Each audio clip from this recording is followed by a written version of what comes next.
On va raconter l'histoire du chalet. Je vais partir le lait. Qu'est-ce qu'on en fait de ce lait après? Et c'est parti comme ça en réunion où je leur ai dit je vais refaire les recherches puisque je suis la mieux placée pour écrire l'histoire du chalet, étant donné tout ce qui mon passé de petite fille, toute petite, puisque je suis née ici moi. Donc c'est là où l'idée est venue de le lait, qu'est-ce qu'on en fait? Il arrive, le chalet, on va parler du chalet, j'ai écrit l'histoire du chalet, j'ai fait toutes les recherches, puis après, nos paysans, comment ils vivaient, ce chalet, comment il vivait, autour de quoi il était organisé, c'était important, et j'ai fait toute cette recherche qui était passionnante, et ma mémoire était là. Oui. Quand je raconte comment on portait le lait au chalet, j'ai encore le bruit des sabots quand c'était pas goudronné, clic-clac, quand ils descendaient les seaux de lait, j'ai encore le bruit, j'ai le bruit du téléphérique, oui, mais la chaudière, les odeurs du chalet. En plus, c'est un oncle qui était fromager, alors petite fille, j'allais au chalet, donc je voyais comment il faisait le fromage. Donc je le voyais remettre les mains dedans, prendre le grain. J'ai en mémoire qui reviennent les sons, les odeurs, les gestes. C'est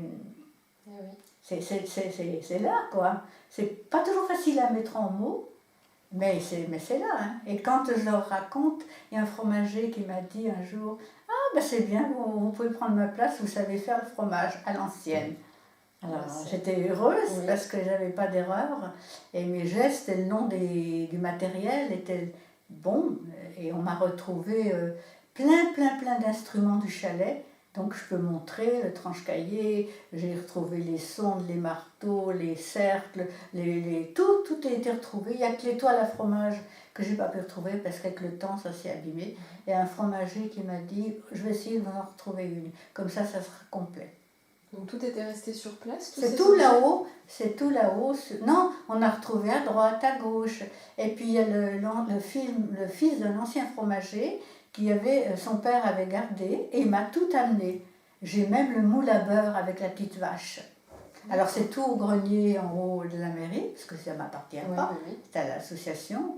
Et j'ai retrouvé tout ça, alors ce qui me permet de raconter aussi comment mon oncle faisait la présure pour le comté, l'origine de la présure, comment on faisait cailler le lait avant, donc j'ai retrouvé tout ça.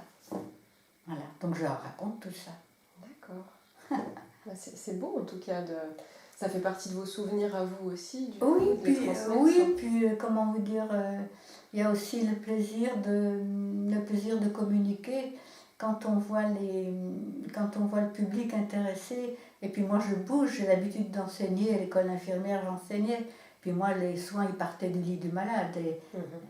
J'étais autour, c'était interactif. Et cette interactivité-là, que je bouge, ils sentent. Bien sûr. Ils le sentent, le public. Ils sont heureux. Alors, de les voir contents, vous savez, c'est un bon moteur, hein, c'est un bon carburant, tout ça. C'est sûr. Mais souvent, on a toujours 2 séances et le soir, quand je rentre, j'ai du mal à m'endormir chaque fois. Et pourtant, ça fait 2 ans que je le fais. Et chaque fois, c'est... ça bouge. Oui, ça remue, comme vous dites. Ouais. Et au fur et à mesure des questions, pour le village, les pierres levées, à quoi elles servaient, je raconte, voilà, les abbayés, qu'est-ce que c'était, le miel, qu'est-ce qu'on sait. C'est toute cette histoire du village, mais c'est dense. C'est dense. C'est pour ça qu'on va peut-être se contenter aujourd'hui du chalet.